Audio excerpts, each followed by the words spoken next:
I don't want to cry. I want to cry. Okay.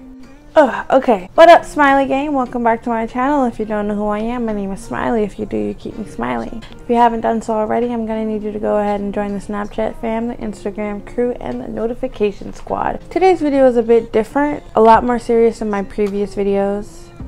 A video that I really didn't want to make once upon a time, but I felt like I just needed to clear the air to answer some questions that I've been asked literally dozens of times over the past year and a half. I probably shouldn't have done my makeup because I feel like I'm gonna cry. Not because I'm sad, but because of the shit that I went through and the shit that I allowed myself to go through. I've kept a lot of things to myself, and I've kept a lot of things quiet. And I think it's mainly because I didn't know how to process the things I was going through, and I didn't understand how to cope with those things at the same time. And I feel like all the negative things that I had to go through, I'm finally able to channel that into something positive and beneficial to other people. I didn't want to open up from a bitter place. I wanted to process it, and I wanted to cope with it, and I wanted to heal. I feel like a lot of people don't really take the time to cope with certain things because they don't think that they need to, and it's really important. Anything that affects you emotionally in a negative light is something that you need to take time to cope with, take time to heal and to process it, and to understand why and how it happened, and understand how to avoid certain situations like that in the future. I'm just really hoping that this video in some way, shape, or form helps at least one person that's going through the same things or has gone through the same things that I went through. Someone who hasn't really learned how to cope with it. Someone who hasn't really learned how to take all of that and to turn it into something extremely positive and turn it into something that makes you a stronger person. So without further ado, let's get into this motherfucking video.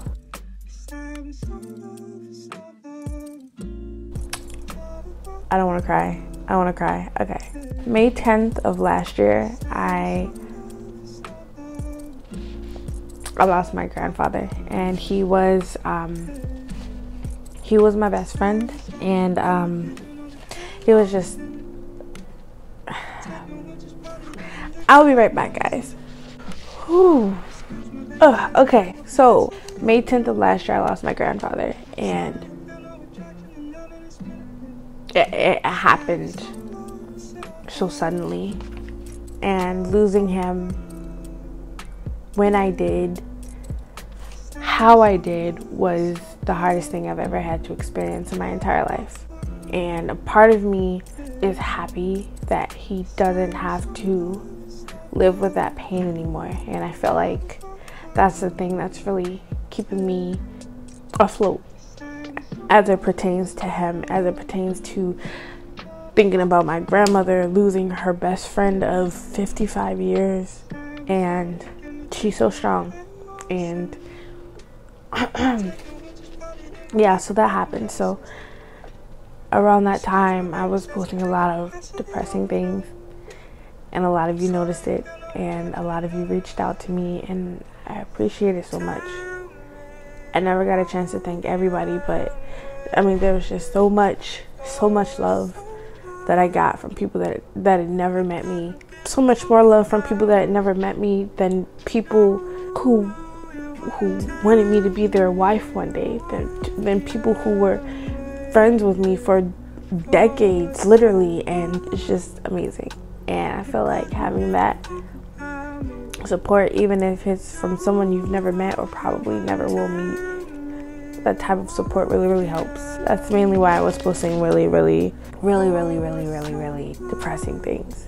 And as soon as I lost my grandfather, it just seemed like everything else just crumbled. Like from that moment, I remember the day, and from that moment, everything for about a year just crumbled and just went downhill and got worse. And I had to take a step back and to be transparent and to think about the fact that God gives his toughest battles to his strongest soldiers, and that is something that is so true. If you get through the hardest thing in your life, tomorrow you made it. Next week you made it, despite what you've gone through, despite the things that scarred you internally that probably will never heal right again. You made it. Number 2, a lot of people asked about whether or not I was in a relationship or whether I was single. Yes, Jay and I did break up December. We broke up for a plethora of reasons. However, there were 3 main reasons that really put the nail in the casket for us. There were just some things that we could never heal from, that the relationship just could not come back from. I'll list them and then I'll talk about them all separately. Number 1, he was manipulative. Number 2, he was selfish. And number 3, he cheated, of course. As far as manipulative, it just seemed like every instance in which he had done something wrong, he would somehow manage to flip it on me. And looking back on it, like in hindsight, the fact that I allowed myself to be persuaded that something that was done to me was my fault, it's just so maddening. And I feel like I'm gonna cry, not because of the fact that it happened, but because of the fact that I had so many chances to let it go. To a certain degree, Jay was an amazing friend. But like I said, he was very manipulative. At the end of the day, I don't have hate for him. I don't have love for him. It's just, we realized that we couldn't even be friends. And no matter how much we wanted it to work, we were just 2 completely different people on 2 separate paths. And it just wouldn't have worked out. When I say he was selfish, I'm the type of person that really goes out of her way to make sure that everyone around her, everyone that she cares about, is good. I do it to the best of my ability. I went sometimes days without necessities, without food, without cable sometimes, just to make sure that he was good. Oh, you need money to join an honor society? Okay, I'll figure something out. Here you go. Or you need books. You need a book for science. Oh, okay, I'll figure something out. I'm crying because I love so hard. It's just really sad that some people take other people's love for granted. Number 3, something that I have never shared with anyone except my extremely close friends. He cheated on me and gave me chlamydia.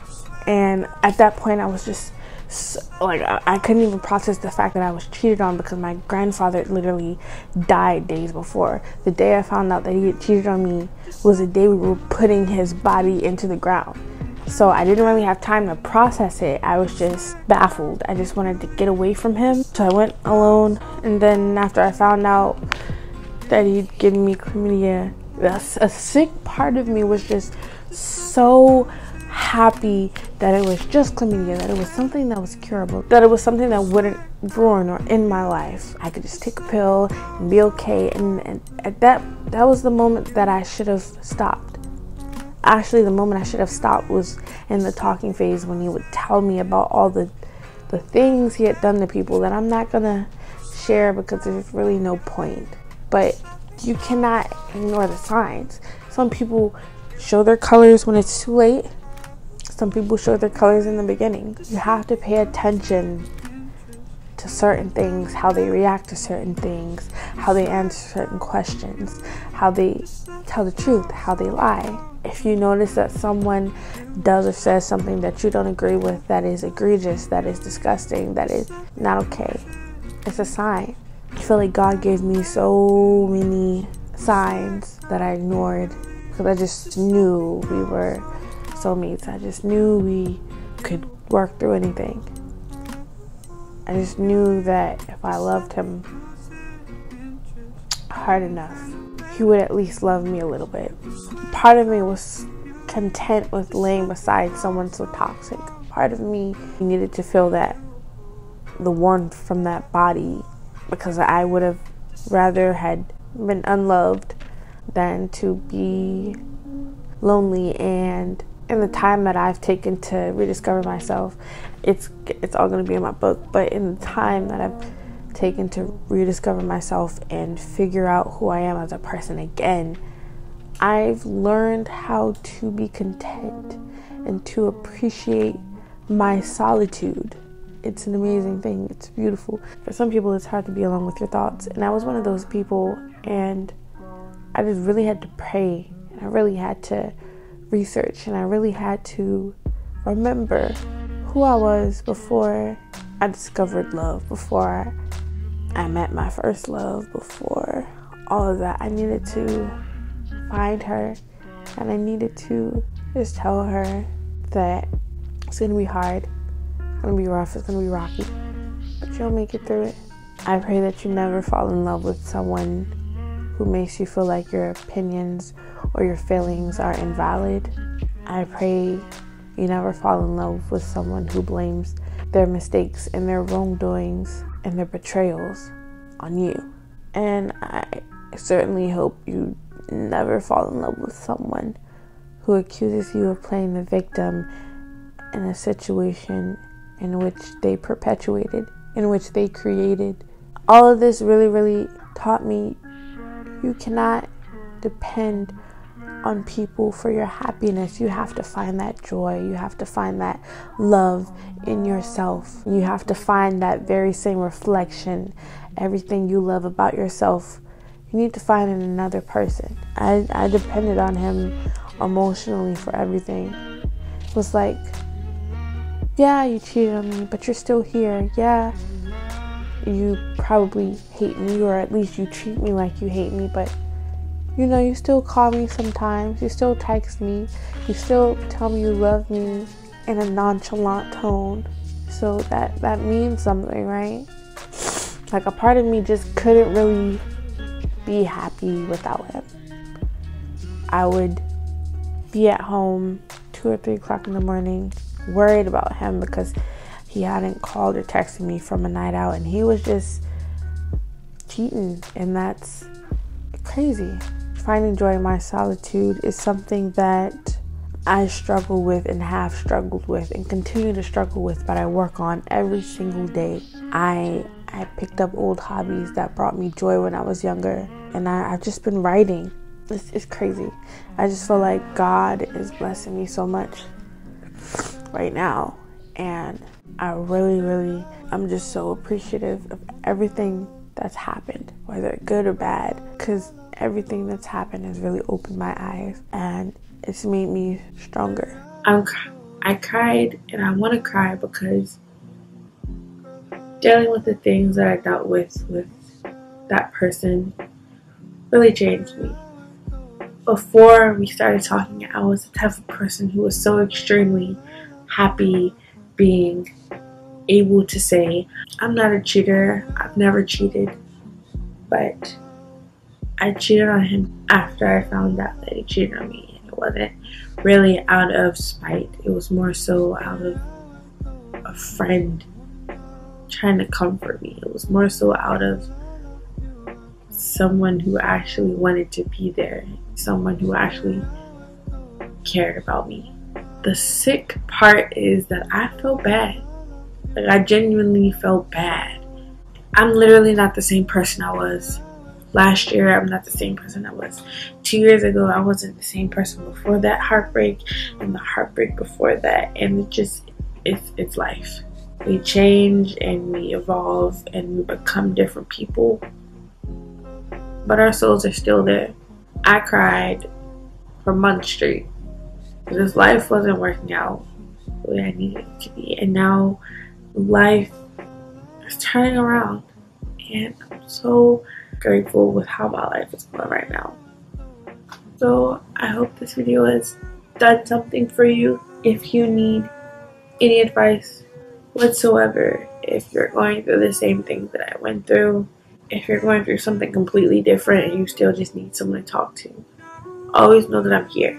I've been dealing with my depression for as long as I can remember, and not everything that I do works for other people. Not everything that I do helps other people.